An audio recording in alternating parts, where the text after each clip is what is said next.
செல்வந்தர் ஒருத்தர் அவரோட தோட்டத்துல விளைஞ்ச வாழைத்தாறு ஒண்ண அவர் பணியாளர்கிட்ட கொடுத்து கோயில்ல கொண்டு போய் கொடுக்க சொன்னார். பணியாளரோ கோயிலுக்கு போற வழியில பசி தாங்க முடியாம யாருக்கும் தெரியாதுன்னு நினைச்சு 2 வாழைப்பழத்தை எடுத்து சாப்பிட்டுட்டு மீதி பழங்களை கொண்டு போய் கோயில்ல கொடுத்துட்டாரு. கோயில்ல பூஜையும் நல்லபடியா முடிஞ்சிச்சு.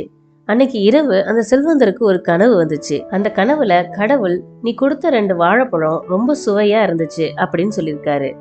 செல்வந்தருக்கு ஒரே ஆச்சரியம். நம்ம ஒரு தாரை கொடுத்தோம், கடவுள் 2 தான் சாப்பிட்டுருக்காருன்னா அப்ப மீதி பழத்தெல்லாம் யாரு சாப்பிட்டா அப்படின்னு விசாரிக்கிறதுக்காக அந்த பணியாளரை கூப்பிட்டு கொஞ்சம் கடுமையாவே விசாரிச்சாரு.